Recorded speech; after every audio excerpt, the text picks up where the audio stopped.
So I finally made a podcast-specific Instagram and also a Facebook page. It was just getting too intertwined with my personal stuff, so I wanted to separate it out. I should have done it a long time ago, but I'm a moron with social media, so it is what it is. So I got a new page up. So if you're on Instagram, give it a follow at The Big Truth Podcast. And, sorry, yawning here. It's first thing in the morning. I forgot to record these drops before I did the episode the other day, so I'm doing it now so I can edit it all. And on Facebook, it's just facebook.com/Big Truth Podcast. No the on that one. If you haven't already subscribed to YouTube, please, I need to bolster those numbers up. I was late to the game in YouTube. Go over to youtube.com/The Big Truth Podcast and give us a follow over there. Appreciate it. All that, the more subscribers and followers we have, and especially if you're engaging and liking and commenting on stuff, really boosts us up in the algorithm, gets us in front of more eyes and ears, helps the show go and grow. If you want to help even further, go to patreon.com/Big Truth. There's all different levels of patronage there. They all have their own exclusive benefits. And, you get things like early access to episodes, input. Like I ask you if there's questions you want to ask of an upcoming guest, so you get a little inside scoop on things. And you're just part of the inner circle. We got special giveaways and everything like that. Now, speaking of giveaways, we're going to have a collaboration with one of our sponsors and my boy Johannes coming up soon at Tattoo Flash Collective. If you're a member of the Patreon, you get an extra chance at a even bigger prize package than the general public. So we're going to have one for the general public and one for the Patreon subscribers. And so you can check it out there at patreon.com/Big Truth. More details will be up soon, or just follow us on Instagram or Facebook or any of that stuff, and you'll see it all there. And while you're there, if you need some artwork, just check out Tattoo Flash Collective. Now, obviously, if you need art for your tattoo shop and flash for your tattoo shop, it's the first place you should go. But even if you just have a gaping hole in a wall you want to cover up, or just some need for artwork, whether it's a postcard size or a full poster, they have all different print qualities as well. You can get it on standard poster paper or archival museum grade stuff, so it'll outlive you and it'll be an heirloom. Check them out, tattooflashcollective.com. If you use the promo code BigTruth at checkout, you get 10% off your order. If you're a Patreon subscriber, you get even more. So once again, membership has its privileges. Check out my motorcycle shop, Chopperhead Customs. We're located at 13 County Road, East Freetown, Massachusetts. If you are not in the area, just go to www.chopperhead.com, spelled CHOPPAHEAD. Full brick and mortar motorcycle shop. That means you come in, we got a parts counter, we got a showroom, we got an area with like riding gear and apparel. So you want a t-shirt, hoodie, helmet, gloves, whatever, we got you covered. Needs parts, we got parts for whatever you need. We're hooked up with every parts distributor and manufacturer. So just if there's something you see and if something you want and you don't see it on the website, give us a call, shoot us an email, we'll get it for you. But that said, we work on any year Harley, so you need a custom motorcycle built or you need an oil change, anything in between, we got you there too. So give us a call if you need anything, or follow us on Instagram, simply at Chopperhead, or give us a call, 508-995-6764. For more information on the podcast, go to bigtruthpodcast.com. And if you want to rep and rock some show gear, go to click the store link. I got a brand new design up called the Bringing It Down, and for those of you that will get the reference to Judge, an old New York hardcore band that had a big influence on me when I was a kid, still does to this day, and Mike was actually a guest on the show. I don't know the number offhand, but you can go back and check that out. So check that out. It's a rad design. It's a homage to the Judge logo, and yeah, that's about it. This one is we got my man Jon Anastas, who was an old Boston, original Boston crew guy from the early 80s, is still in the band DYS, was the original bass player for Slapshot. It's a good one. Get into some punk rock history. So without further ado, check it out now. The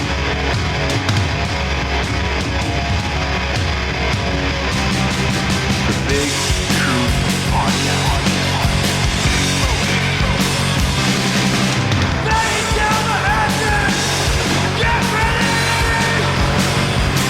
Ignition sequence start.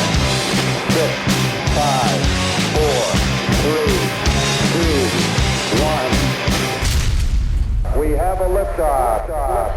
Yes, once again, we have liftoff, and I want to thank you guys for tuning into this episode of the Big Truth Podcast. And I'm stoked today to be joined by my man, Jon Anastas, who you might know from the mighty DYS, old original Boston hardcore.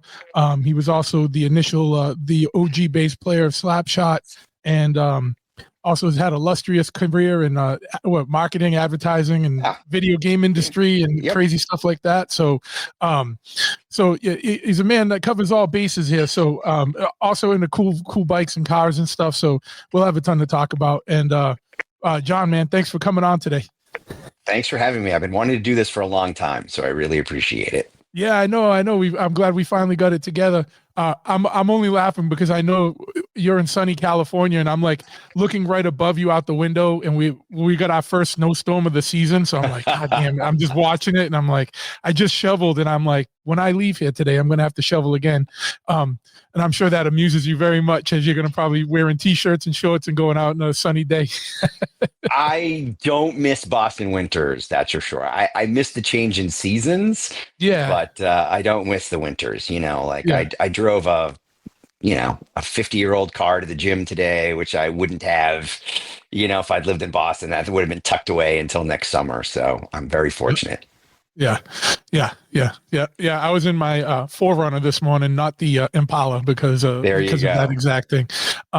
So what's going on, man? Like, why don't we, because DYS is such like a mighty influence on Boston and also just hardcore in general, for that early 80s stuff. Like, I'm always jealous because I got into it like when I was like in middle school in like 85 and in 86 and stuff like that. And I first started going to shows. Like I saw your lineup of Slapshot, like some of the original shows and stuff at the Living Room in Providence and the Rat and all that.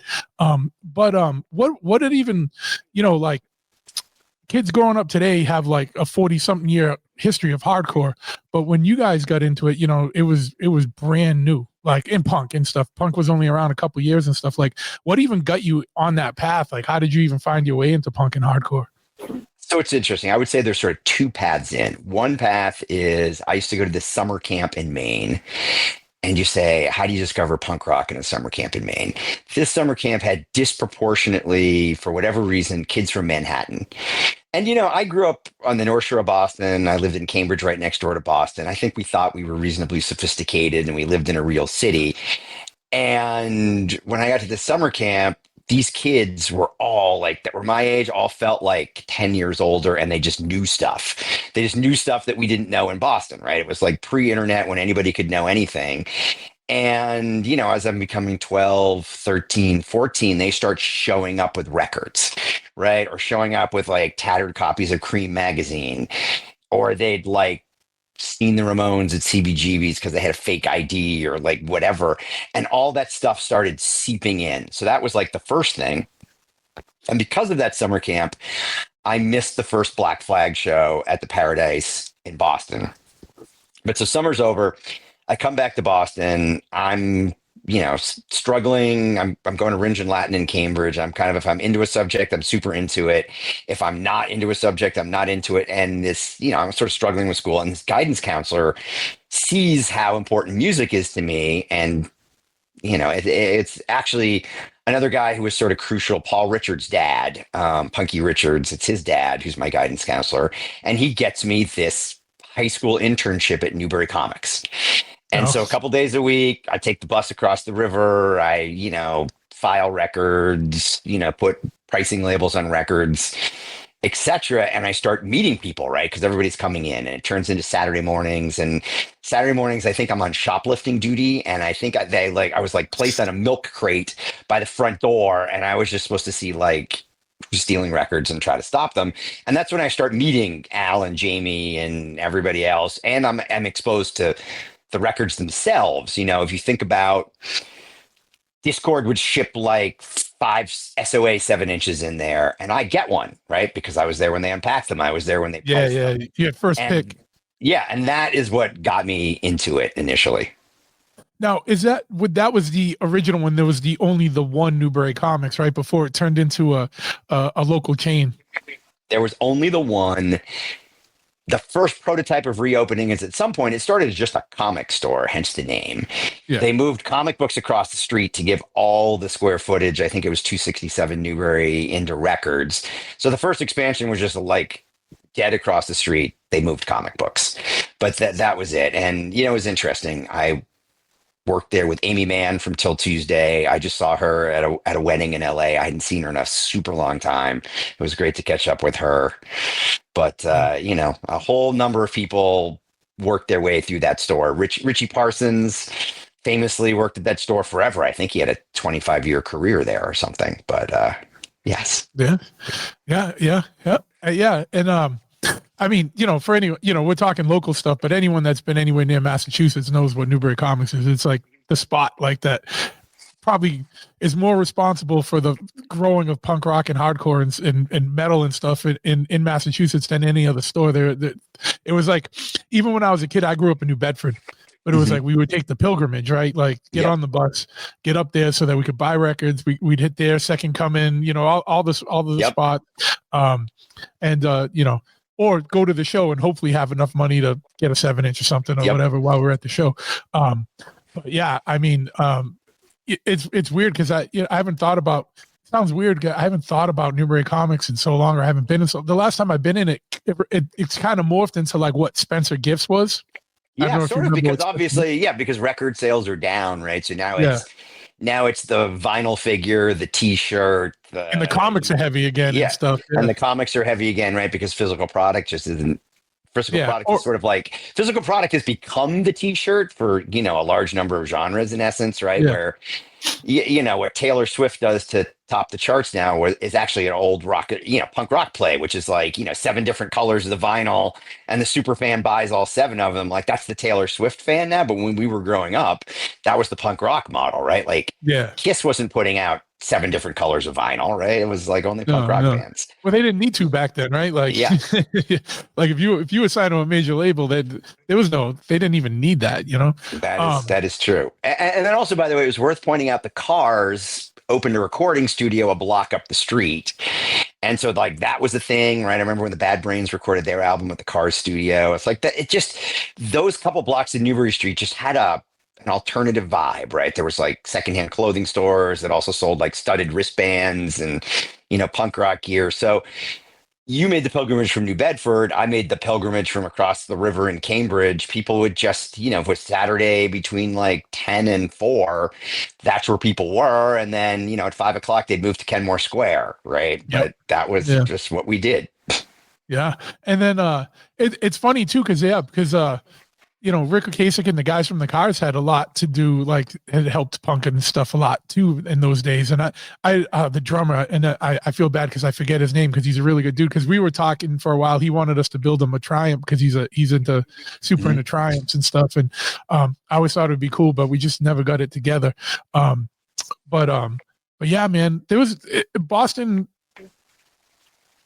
music I feel it's very underrated. Like, you know what I mean? Because we're such in the shadow of New York, even though like, especially even like in the 80s and stuff, not now, because everything's more global now, but back then, like a lot of hits and a lot of, comedy and music were big in Boston, but we just got so overshadowed by New York City. And, we contributed a lot, Totally. If you think about that time, a hardcore show peaked at the Channel, which is what, 1,500 cap, right? Like, and and SSD would make a pilgrimage to play Santa Monica Civic Center in LA, right? Which is like 3 times the size. The entire record business was in New York, and the scale was in LA, and we had our thing, but I think as we started going to those other cities, and I think that's why so many of us ended up being drawn to those cities, right? Like so many people ended up moving to New York, moving to LA for the scale, for the opportunity, for all that stuff, Yeah. Oh yeah. And it's also order to escape the people move to LA to escape the weather, right? Or yes. Where are you? Where are you in San Diego? No, I'm in LA proper. You're in LA proper. I'm just east of Hollywood. Oh, okay. All right. Nice. How's things going out there nowadays? I know post-COVID, the world's a very different place. LA is a very different place. So, everything works in cycles. I moved to LA in the mid 90s, mid late 90s, and LA was rough, Yeah. right? Like, if you think about that opening scene from Pretty Woman, right? Like, it was literally like that, right? Pimps and hookers walking the streets, and it wasn't safe. And I used to box at Mickey Rourke's boxing gym, and one day I'd show up there, and there'd be like 9 bullet holes in the door. Yeah. Yeah. I was leaving there one day, and like some tweaked out white dude tries to get in my car at the stoplight, right? Like it was bad. And LA got a lot better. Yeah. And COVID kind of turned it back again. Yeah. Yeah. And Yeah. sadly, it feels like the 90s again. In the Yeah. thick of COVID, I'm driving my son to preschool in Hollywood, like literally in Hollywood. And I'm having, it's like, Daddy, why are those two guys fighting? Daddy, why is that lady Yeah. naked? Yeah. Daddy, why is that guy pooping on the street? I mean, it was like Yeah. literal. Yeah. Wild. Yeah. So, and then unfortunately, we've got the Hollywood layoffs. We've got, Yeah. we had the fires.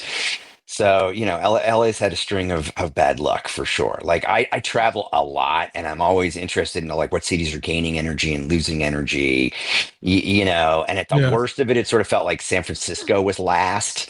And now it kind of feels like LA is last, sadly. Yeah, yeah. No, that's why I was asking what the climate's like there.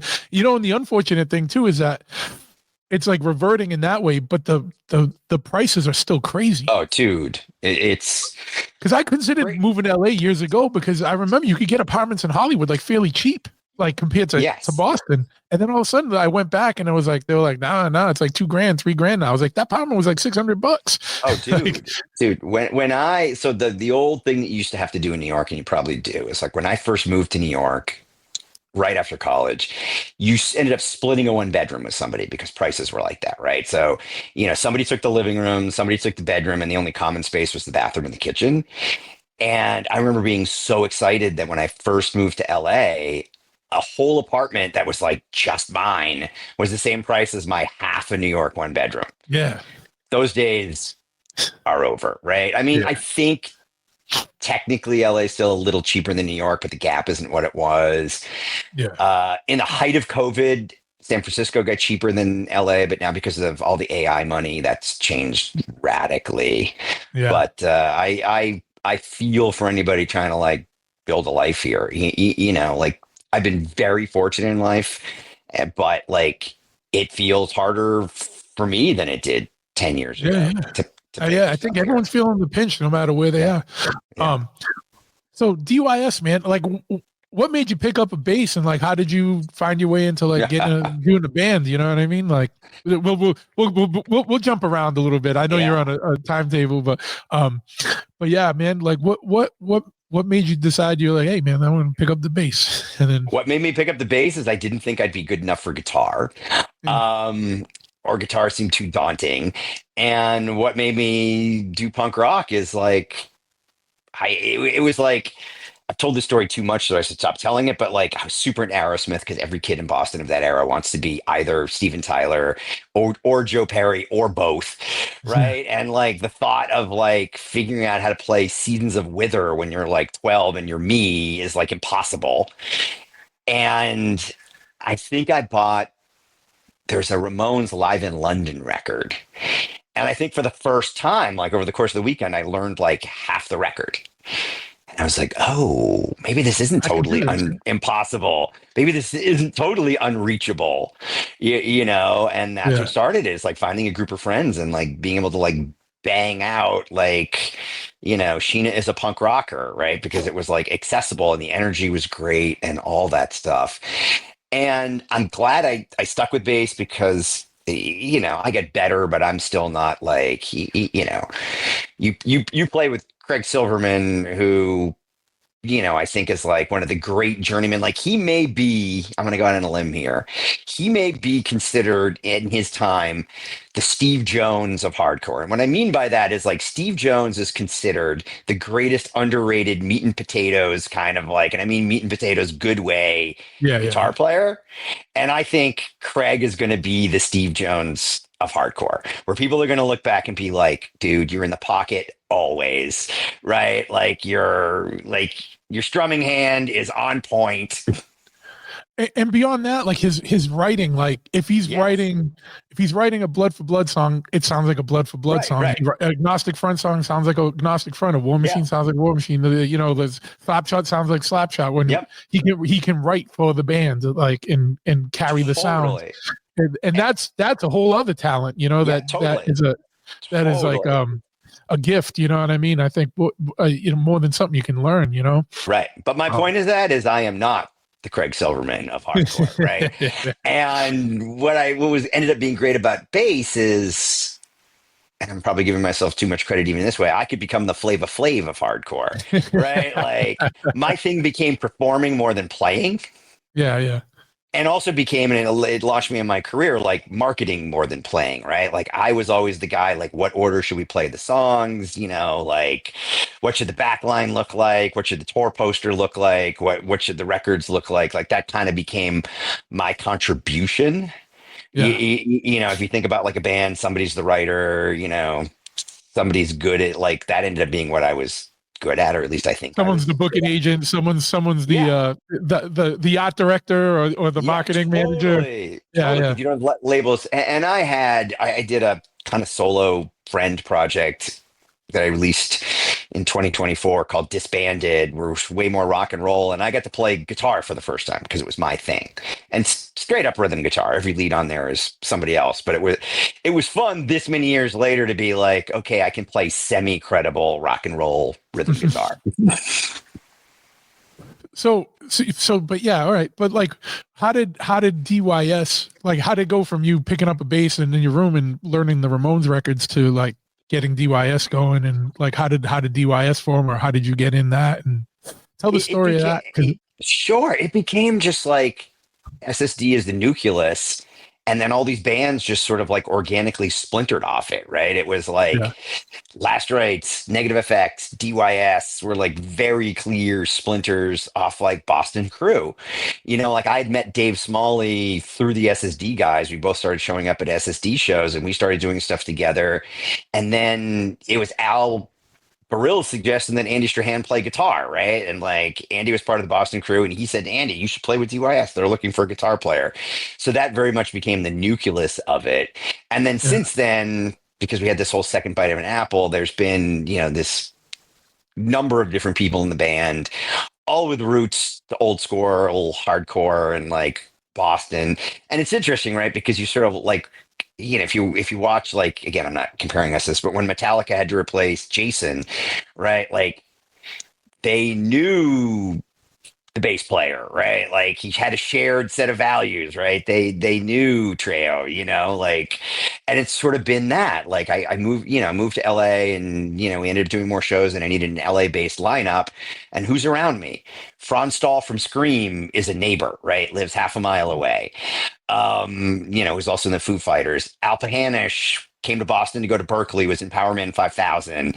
I met him in LA, like he's around. So you're still just always trying to surround yourself with like shared values, shared influences, shared ideas, some connectivity to Boston. I just had Johnny Rock from the Boston band Half Cock that was signed to like Power Man 5000's label for a minute, do something for me. Like we're just always trying to like, keep some version. There's just a shared language, right? You drop into a studio and you just pick up 3/4 of the way through it if you have that shared piece of it. Like I look at like what War Machine, like you guys all came to the table with this shared thing before you even got in a room together. Oh yeah, that was a joke from like Blood for Blood's last tour in Europe. I went out with them, and we were, it's a long story. I'll tell you sometime. But we're here to talk about you today. No, we're here to talk about both of us. I know. But yeah, so like as I said, as a kid getting in, I was so mad. I was grateful that I got in when I got in. I got to see like the last FU show before they were Straw Dogs and stuff like that. I got to see Jerry's Kids with Suicidal. I got to see the tail end of everything, of the first wave there. But I was so mad that I missed like, the SSD, the impact unit, like Siege, all like the stuff that came before DYS. And I'm glad that I've gotten to see most of those bands by now, because Yeah.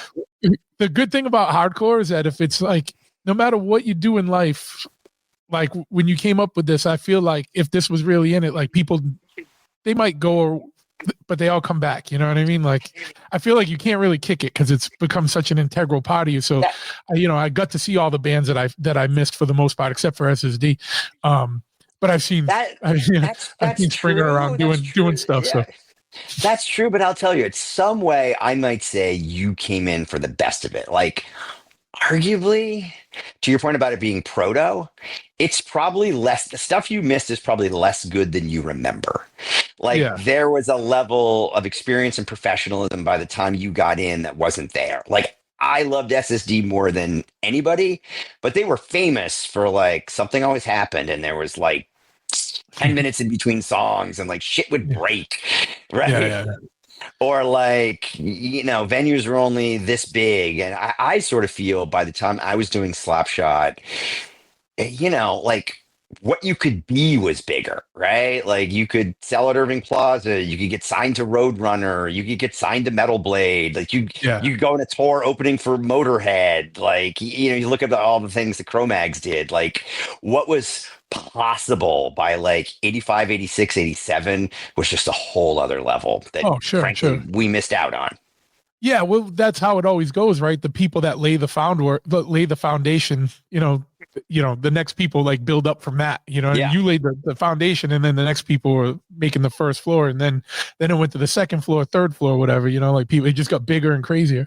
And now then it died down. Yeah, but now I see Slapshot playing in front of 50,000 people at Hellfest. It's like a whole different world. Sure. Yeah. No, but no, I just mean like I regret that I didn't get to see some of the shows. You know what I mean? Or see some of the bands. But yeah, what were those days like though? Because a kid getting into punk or hardcore now, it's a whole different experience. Like I remember when I got into it, it wasn't popular. I'm not gonna. I literally got in a fist fight at least weekly because of it. Yep. You know what I mean? Because it wasn't cool and it wasn't whatever. But like 81, you know what I mean? Or that time frame it was even different. The world was a different place too. Like, was it a lot harder getting like kind of what you just said? Like, was it a lot harder getting shows and getting things together and trying? Because like you had to, no one even knew what it was. Like, hey, we're going to be here and there's a bunch of kids going to be running around and jumping off the stage and blah blah blah. Like trying to convince someone of that, like in 1982 or something, is a lot different than nowadays. Totally, it was harder getting shows. They were afraid of the violence. Because everybody was insistent on doing all ages shows, or most people were insistent about doing all ages shows. The FUs were like the only band I remember that would regularly play over 21s. The venues felt like they were going to make less money, right? Because they don't have bar. Sure. Like you're a bar owner now, right? Like yeah. You can back the other Slapshot bass player. Yeah, so what it's like with like the $5 cover without when you're selling Diet Cokes versus the $5 cover and alcohol, right, or whatever. Yeah, it was. Sure. Yeah. So there was that challenge, right? Because we were all adamant about playing all ages shows only. All of it, there was no internet. Like literally you were like wheat pastering flyers around to try to get seen. Like it was all a lot harder, but I think that made it like anything that's harder, more gratifying, to your point. I mean, dude, not only was I getting harassed for being into hardcore, I mean, I remember going to see Motley for the first time and, they look like girls, quote unquote. And like, I remember the same people that used to give me shit about liking hardcore. Like I'd walk by like, the Hesher area at Ringe and I'd be wearing a Poison shirt and they'd be like, who are those faggots? And then I'd see them every one of those kids was at Motley opening for Ozzy at the Garden a year later. Every single one of those kids. Oh yeah. Well, you know what though? And I know you mentioned like, wheat pasting posters. I put them up at the pizza spot or whatever. I kind of miss that, or just looking at like, like the free newspapers that would have the listings for shows. I feel like it was easier because I feel like now I get lost in like the algorithm and I don't see a show until 2 days later when someone I knew took a picture and posted it. I was like, oh man, I forgot about that show. Or I didn't even know that was coming. Whereas before, when I felt it was easy when you can look in like, the newspaper or like, walk around to the spots like Little Stevie's Pizza or something, there'd be the flyer there. You know what I mean? Like it seemed like that was a little bit easier for building that, Totally fair. But I mean, it's also different. Like when we started playing again, which by the way, I never thought it would happen. And we started doing European festivals and you show up and there's like, 4 Marshall cabs and 2 SVTs on stage, like all set for you. And you just got to like plug in and roll. Yeah. That never existed the first time around. No. What was the first time you guys played again? Was it that Club Lido show in Revere a few years ago? Well, not a few years, like 12 years ago now? 15, yeah. The reunion show, the reunion show, that was absolutely the first one. And by the way, that was supposed to be... I was at that. Awesome. Thank you for coming. That was, by the way, supposed to be the only one. So the only reason I kind of convinced myself and everybody else to do it, besides supporting Gallery East, was... So there was no HD back in the day, right? So there was never any true multi-camera footage of DYS. So I literally decided to do that show literally just to have multi-camera HD history of the band to like show my kid, whatever. I didn't even have a kid then, but I was thinking about like when I might have a kid. Yeah. And that was the only reason we did it. We're supposed to do one and done. And because I'm wired the way I'm wired, I think I flew to Boston 7 times. Like we rehearsed. I came, so if I came to Boston 7 times, we did 14 rehearsal days, teach everybody the songs, run the set at least 2 times a rehearsal, like took it very seriously. And then because I'd never done it before, like I need every cheat possible to not suck. Right. So every cheat possible to not suck means we're going to have the best backline. Right. Every cheat possible to not suck means like we're hiring professional crew. I don't know how to sound good anymore. And so, you were there, right? We got 6 heads, 6 cabs, like rolling the whole thing and took it very seriously. I asked Dickie Barrett from the Bosstones to introduce us. And again, I think this is just one and done. And afterwards, we're like sitting backstage and Dickie's like, dude, do you want to do the hometown throwdown with us this year? Like it was like whatever it was like good enough for him to think, I want you to do the hometown throwdown. And so now on my calculation is like, okay, we're going from 1,000 people to 2,000 people, 2,500 people. Let's roll. Let's do it. And then that happened. And I was like, can we go to Europe? Can we do other festivals? I started thinking like what's possible, not as a full-time thing. And so I'm living in LA and, we had great guys playing with us for those 2 shows. There's no issue there, but like I'm in LA and I can't keep flying to Boston 7 times for every show.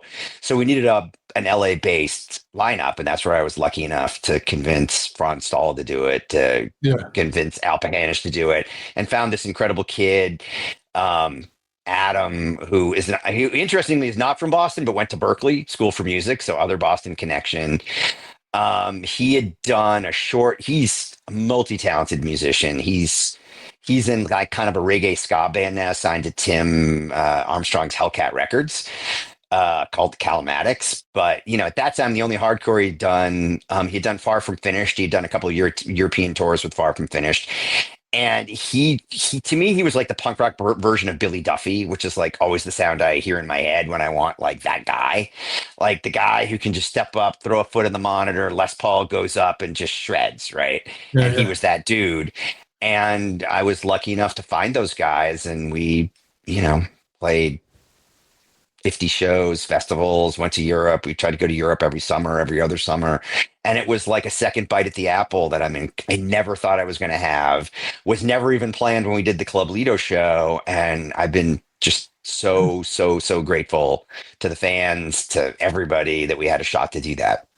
Yeah, no, it was great. Well,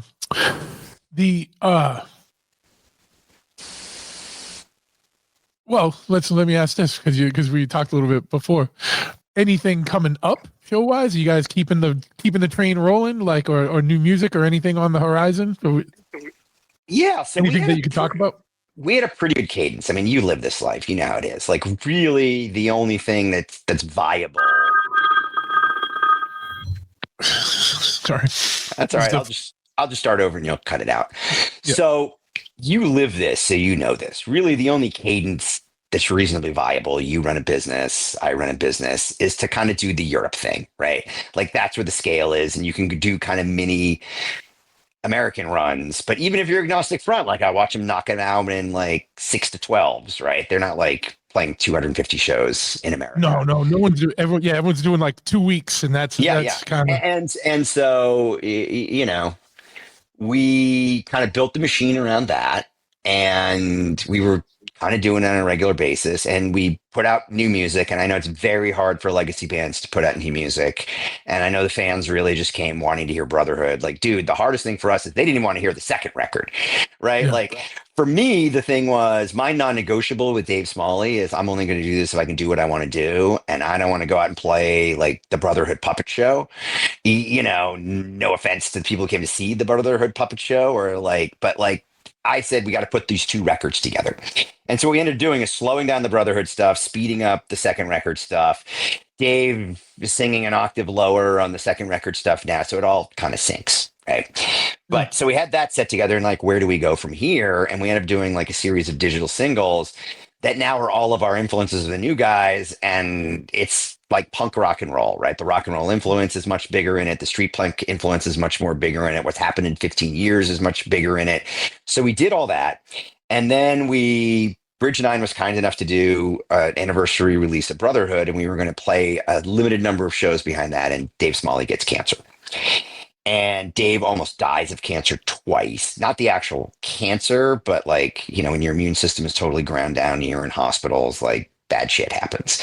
And we almost lost Dave, and we had to cancel, our sort of, anniversary release shows, which was a bummer. I was super excited about the lineup.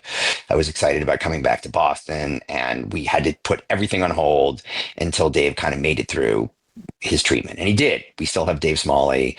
He's back. He's playing the occasional Down by Law show. And so then I started thinking about what to do if we can ramp it back up. And so we went back in the studio and we did some things new, some things old, some covers. And, because it's 2025, 2026 almost, and I don't think really anybody has heart for a record anymore. I think I'm going to continue the old strategy, which is I'm going to drop them one at a time. And so we did a re-record of Wolfpack, which is probably going to be hearsay to a lot of people, but for a couple of reasons. A, Wolfpack was the first single we ever put out in terms of being a radio tape when we were at our most raw and knew the least amount of what we were doing. Second, it's our most streamed song, so it's the song people are most interested in. Third, just organically kind of coming back the second time and thinking about things and knowing more things about music and that songs need to tell stories and need a beginning, a middle, and an end. It's been a set closer for us, and we kind of moved into a different arrangement from the original one, where it's like the original one, I think, is like verse, chorus, done, right? It's like a lot of hardcore songs, not even why. And just naturally, we started playing it live as the closer, verse, chorus, breakdown, where in a live setting, Smalley kind of talks to the audience, thanks everybody. Then it's like chorus build, out, right? Like much more traditional arrangement that if we probably knew what we were doing, back in the day, a producer or an A&R guy or somebody would have ended up there anyway. But that's kind of where we just organically ended up. And I was like, I want to re-record that. I want to put that, and the arrangement is very different from the ones anybody's even heard. There's some Boston surprises on there that I'll leave for surprises, but that's dropping right before the end of the year, and we'll see what the response is. My thing about doing music now is I only do what I want to do, and I try to make everything as good as I can make it, and I don't care about what it was, what people think about it, etc. So people might love it, people might hate it, but it's reflective of who we are, and it's frankly reflective of like the last way we played it. Like it's reflective of like the last time we stood on stage and played the song. This is mostly the way we played it. So that's going to be dropping. And then if that goes reasonably well, There's some other things to drop, some new things, some covers. Again, I think the cover selection is really going to surprise people. You know, the only cover we ever released officially was that Motorhead cover, Road Crew. We tried to give it, you know, like add our own thing to it. You know, Yeah. we did some other covers back in the day, but never released them. We used to do Blood in the Streets, like that Oi song. Yeah. But so hopefully there'll be more surprises. You know, thanks to Ryan and Jack, I got this chance to kind of say goodbye to Slapshot fans at the 35th anniversary. It was like the greatest thing on earth for like those guys to allow the original lineup to come up and end the set. And it's like the easiest job in the world. Like, you know, Packer and Jack and those guys have wound up the crowd for 90 minutes to the max. And then Jack's like, we got a surprise feature. And it's like the easiest thing in the world to come out and do 4 songs and end it. And I was so grateful for that it really put in my head that I'd like to have some sort of like, you know, like the first time we just petered out, like we were just dumb. We didn't know what we were doing. Like we were in over our head when that metal record started to break. We just didn't know how to do the next things. Yeah. And so I sort of felt like we never got a goodbye the first time around. And if that Lido show had been the last show, that would have been a great goodbye. I would have been a fine goodbye. So maybe it's my own risk for trying to put a second ending on the second ending. But I would love to have a chance to do something in 2026 that might be like a chance to say goodbye and thank you. Yeah. Now, how, so well, a couple of things. I got like 3 other things I want to ask you about, but yeah, there's also going to be like re-recording Wolfpack. It's also going to be interesting to hear because, you know, the original one came out. How old were you guys when you made the Brotherhood record? I was 15. Yeah. So re-recording it, like recording something in the early 80s and then recording something now sonically is going to be vastly different. So you're going to be able to hear what the song actually sounds like versus what it's. And I go like this all the time because I had an old band and like people sometimes like, oh man, like those records, and I'm like, oh no, those records, the recording's horrible. Like, but in other people's heads, like they identify with it because they heard it at a time. Like, I love Brotherhood, but like I'm sure you hear it and you're like, oh man, I wish this isn't how it should really sound, you know, or whatever. It is what it is. But it's going to be interesting to hear like the new version with modern recording and you know what I mean, and like updated and probably way better equipment and you know like the whole deal. Yeah. And we'd had, you know, with the reunion stuff, we'd had a shot at modern recording. Like, again, always trying to pull in Boston guys. Do you know Mudrock? Do you know who he is? No. So Andrew Murdoch, Boston dude, he worked for New Alliance, who were the producers of our first record. Back in the day when we were a metal band, he was our live sound guy. He was our go-to live sound guy. Then Mudrock went on to, he's got producing credit on all those multi-platinum Godsmack records, right? So like Mudrock like made an impact and he was the new metal guy to go to for a long time. And then that first Avenged Sevenfold record, Mudrock. Yeah. And the first Buck Cherry record, Mudrock.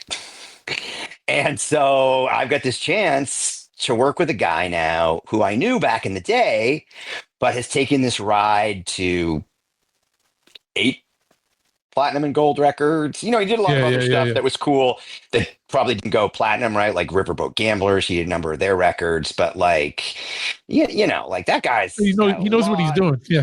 that guy's got a lot of plaques in his wall. Yeah. And in heavy music, and to sort of go back and be able to do a bunch of stuff with him and learn from him. And the way technology has moved, he's this perfect mix of new and old, right? Where like we're kind of doing this thing where it's like real drums and tube amps, but you know, it's going onto a hard drive, right? Not onto tape, right? And all the stuff that you can do with that. But then even, right, like going back, you're like, those guitar tracks sound a little similar. Let's use the Friedman Brown Eye plugin, right? So they're not both GCM 800s.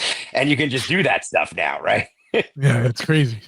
And even the most diehard gear guys I know, like Brian Baker, taking Kempers on tour, right? Like all that stuff you can do. And so, you know, everything that you will hear was played by real musicians in real time, right? But it's taking advantage of technology that we can take advantage of. Sure. And one of the guys we're working with now comes from like doing stuff with Dwight Yoakam and like the Chris Robinson band and just like pulling like just I want to learn from anybody. Sure, I yeah, want yeah. to learn from anybody that's like expert at this stuff. And so it's a whole different experience. And the funny thing is we're spending more than we spent on like Brotherhood, but like relative to what it costs to make a record today. Like those days of like I was talking to I'll leave the name out. I was talking to a guy who was in a hardcore band that became a metal band, and they were broken up for a long time and they came back together. And he told me what their recording budget was in like 95. And then he told me what his recording budget was in like 2025. And you can imagine major label both times, a fraction of the first number. Yeah. It's a different game now. Travel was the biggest line item for their most recent record because they don't live in the same city. Yeah. Where producer fee was the biggest line item on their major label debut. Yeah. Yeah. It's a different game now. And it is funny thing too, because like everyone in bands, like no one lives in the same city anymore. Every band, everyone lives, there's at least one guy that lives on the other side of the country. And it is what it is. But one thing, we talked a little bit about hardcore and metal and stuff.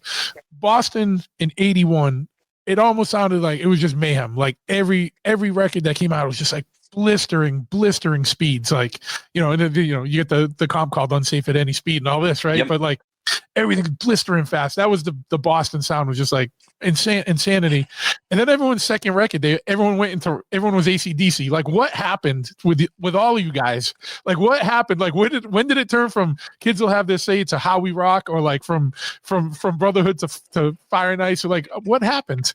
And it's just very curious. I always wanted it, and I never got to ask you that or anybody else. All right. Well, I've learned my lesson. For speaking for anybody else, I'm only going to speak for me. It's funny. The great Al Burrell, who we have lost. Like, I love Al, but like every time I would say something about this with SSD, I'd have like a DM within like an hour, and I mean this in like a best way. And he'd like tell me whatever I said was bullshit, and it was a complete made up fiction. And he, it's his story. So yes, I'm sure it was complete fiction. It was the story in my head from like standing on stage left, right? But yes, it was not the story in his head. So I will speak for me. But remember where I started with this podcast, right? Where like I probably wanted to be Joe Perry long before I wanted to be Dee Dee Ramone. And now it's possible, right? Now, like you've played whatever many shows you've played and how many rehearsals you played. So that's part of it. But the other part of it is, again, still no internet. If 80% of the Boston crew sees Black Flag at the Paradise and then starts writing like Black Flag, now what happens in like 84? Metallica comes to town and plays the Rat in support of Kill 'Em All, right? Like Anthrax comes and plays the Channel, right? Like all these like alt metal bands or whatever we're going to call them. Yeah, like the early thrash and the early thrash.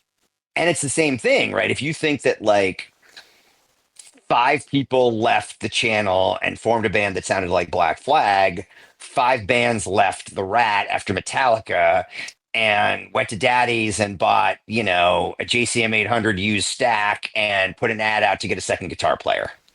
Right? Like, it's just the influences that you hear. And I will say, seeing Metallica live was every bit as game changing, even if I didn't have those other influences. But the other thing that people don't know is like, were you at that Rat show?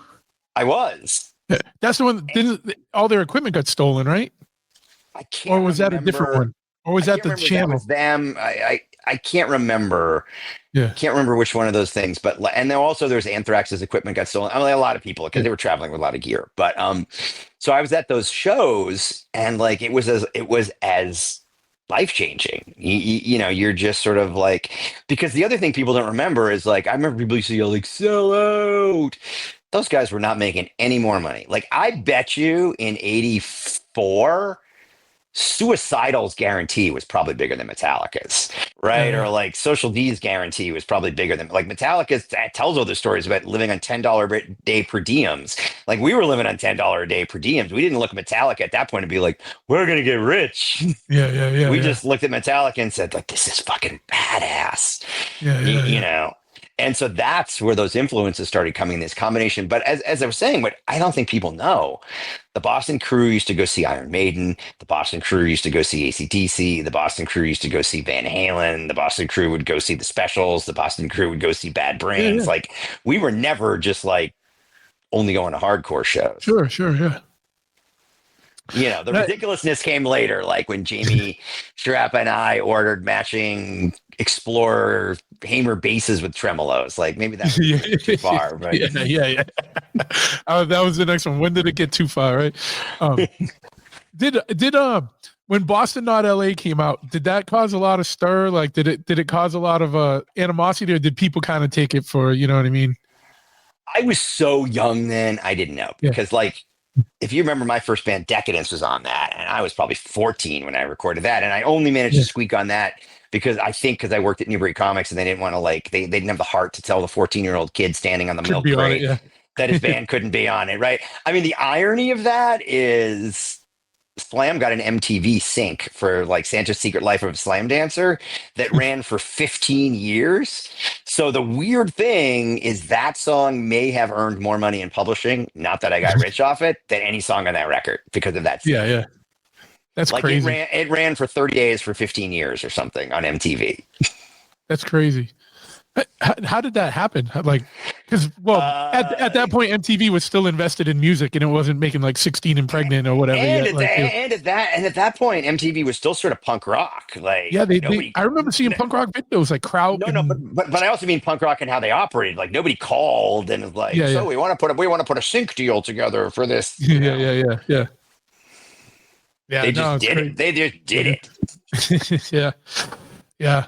No, but it's been a wild ride. Like, so what was the thing that pulled you out, moving out to West Coast?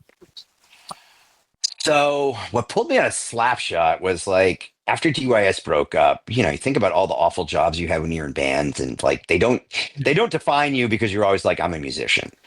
Yeah. So after your band breaks up, now they define you, right? And you're going to your, like, I was like a line cook at some tourist restaurant in, like, Faneuil Hall, right? I was working at, not Tower Records, Strawberry Records in, like, downtown Crossing, you know, getting in fights with people trying to steal records.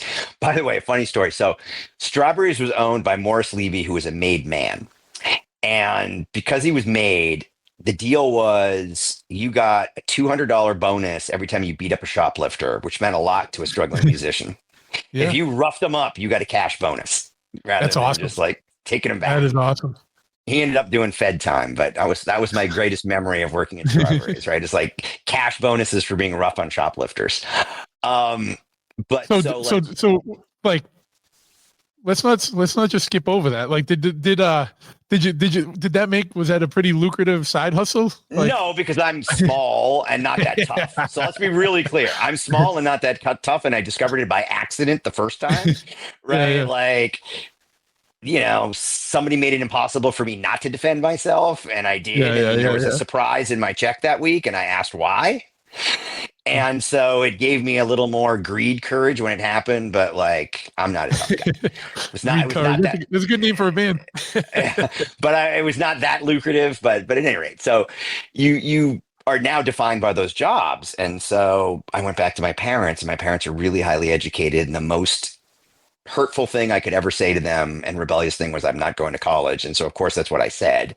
And then I said, hey, you know, that college thing, and they were kind enough to put it back on the table. And then I'm in Slapshot, and I'm trying to do school and do Slapshot. And then I transferred to Amherst to finish up. And then, to your point about distance, it's before everybody lived in every city. Now I'm a 3-hour car drive from practice, and they're trying to do more, and I just couldn't do two things. And so I finished college, and I did a short stint in New York, and I started going to LA because Christine McCarthy had moved to LA to be an actress. Jamie and Angie Sharappa had moved to LA.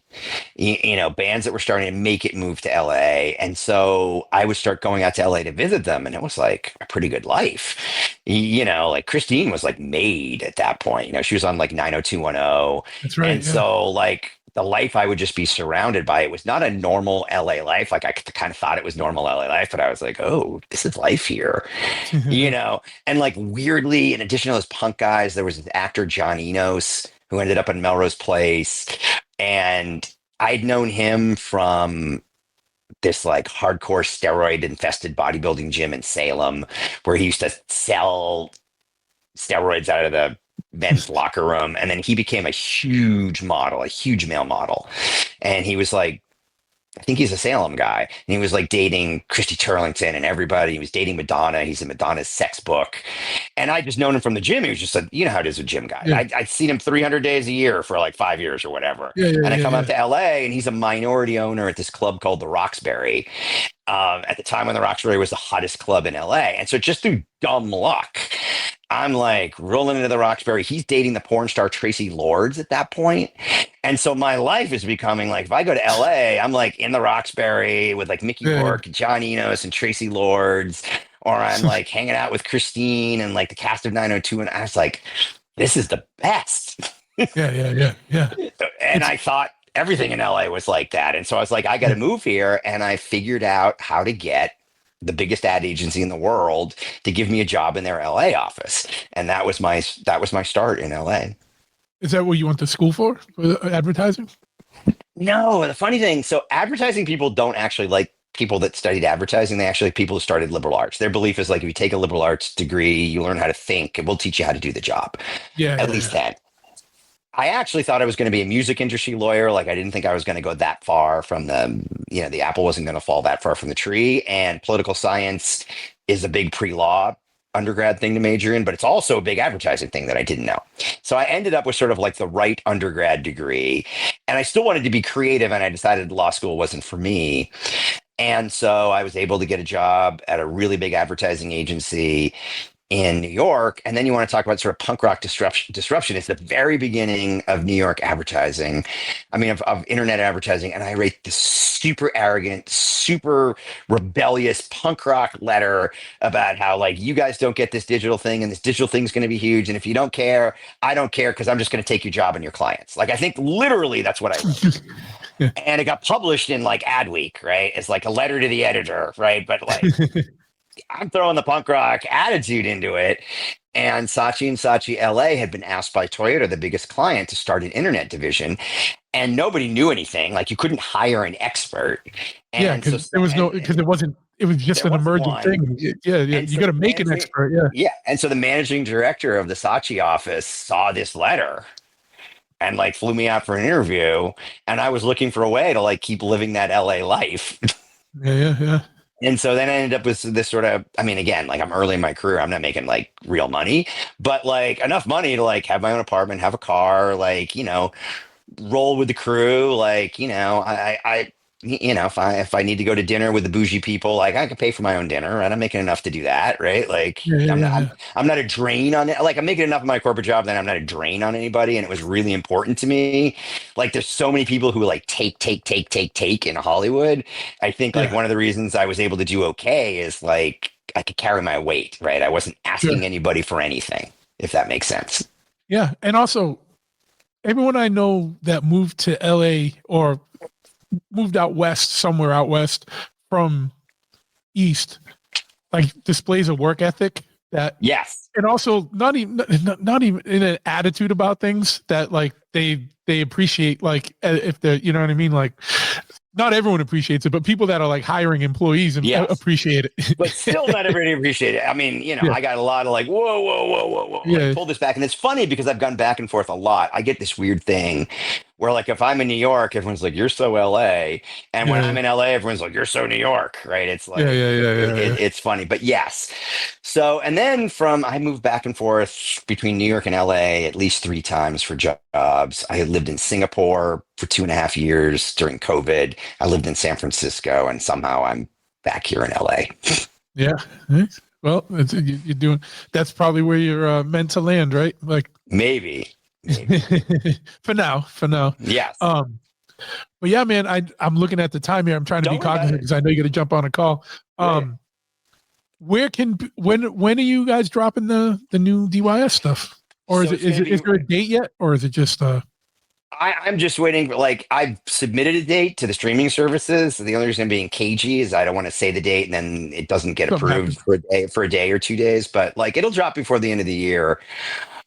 The other thing we have to talk about because we have a minute, dude, is like you got on my radar because you were building the sickest bikes. And Mm, like we've been going back and forth. We've never actually done a bike together, but like one of the things we got to commit to is like, dude, we got to do a bike together at some point. And my absolutely, wife, man. when she hears this, will be like, I know we won't. And I was like, it's going to end up, we're going to build a living room bike. It's like, We can build a living room bike that can easily go outside when it needs to go outside. yes. Yeah, like I know we started talking about it. I'm down whenever, man. Just you let me know when you're ready to pull the trigger, and we'll Because, get that dude, moving along. you're like a Renaissance man. When we met, I didn't know about your musical background, and I just thought you were this like badass bike builder. And I was like, he's a musician, he's a writer. Like, it's interesting. Like, I'm really realizing as I get older, is like you're either born with this creative fire or you're not. And it manifests itself in so many different ways. Like you're a real builder. I'm a fake builder. What I mean by that is like I'm a creative director of things with engines, right? Like I've creative directed a lot of things with engines, Yeah, but I've not like torque wrenched them. And you've like torque wrenched them, but like there's a there's a common thread between like, are you the bass player from Bold does cabinetry work and finish work in like the finest collectible houses in LA, right? Like these crazy yeah, mid-century modern houses that people hold as trophies. And it's like the woodwork that makes them amazing is like done by a hardcore guy, right? Like, yeah. No. It seems like I don't know what it is about people that grew up in the scenes, especially in the times like earlier times. I'm sure it's still going on. I just don't know as many of the young kids, but I don't know what it is. I don't know if it attracts a certain person with a certain mentality, and then that but everyone seems to do good. You know what I mean? If they yeah, like the people like it's the DIY ethic, I think, for one, yes. and then I don't know what else, but it drives people to just go like do like I don't know. I can't explain it. It just everyone I know that does stuff like does is doing well in their areas. You know what I mean? Or like Totally. exceeding or excelling. You know what I mean? It's crazy. Yeah, and they pick creative areas. Like there's a bunch of Yeah, old Boston hardcore guys that are like set builders and set designers in LA, right? Because yeah, that's how they're applying their creative energy here, yeah. like And that's what and even Jake, like back from the old Boston crew, yeah, everyone knows Thrasher magazine, but they don't know dude is from Boston. You know what I mean? Like yeah, yeah, like totally. I love like how and especially like obviously you got hometown pride. I love how like Boston's like creeps out across the world. You Yes. know what I mean? Oh, And yeah. we got our fingers and everything. And yeah, but yeah, dude, and it's funny because like I used to go to LA a lot, and I had friends that like worked in the industries, the Hollywood Yeah. the movie industry. And every time I go out to LA, I can see like I was falling victim. I'm like, I'm moving out here. Like 'cause Yeah. every time it's just bananas. Like the situations you get into are just crazy. And it's like Oh, you come dude. home and everyone's like, what? And I'm Oh, like, dude. I'm like, It's I'm nuts. calling people the early days. I'm like, I'm in Pam Anderson's bathroom. Oh, And I dude. don't, what do I do? Like, like the, Oh, dude. Endless stuff like that. And it's funny, like he's long gone. And you probably don't know him, but like when I was having bikes built in LA back in the day, it was a guy from Malden, this guy Alan Wood, who had this place Wood Cycle, right? And he's like building I know bikes. Wood Cycle. I don't know him, Yeah, but yeah, I know yeah. the name. So he was like building bikes for me, building bikes for Matty Sorum, building bikes for the Vagos, right? Like it was Yeah, like, and I was boxing with Freddie Roach, right? Like I'm yeah, surrounded by these Boston people out here. yeah.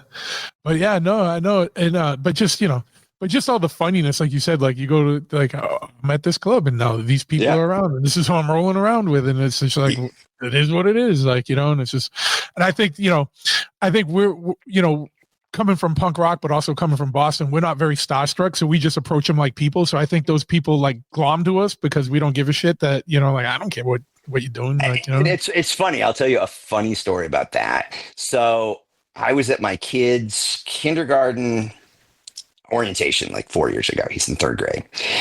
And all these parents are milling around. And I hear a Boston accent, like a hard Boston accent. So I'm looking around, of course. And I see it coming out of like a black man, which is not particularly common, especially in LA, right? And so I was like, I'm going to walk over there. And it turns out we went to Ringen Latin together, like big yeah, school. yeah. Yeah. And like He owns Sergio Tacchini, the fashion line, like another Boston guy, like out here. And like, who would have thought like 30 years later, 3,000 miles away, I was going to end up at kindergarten orientation with like another hardworking, creative Boston dude. Yeah.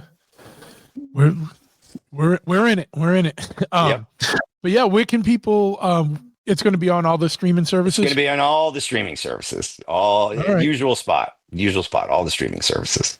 And if people want to find out, is it just remake of Wolfpack, or is there other? Or is it for a couple right songs? now? It's just a remake of Wolfpack around, also with all the catalog and the socials. Will, to your point about the algos, the socials will keep people posted about like what's happening in terms of we can put together a 2026 thank you small set of shows.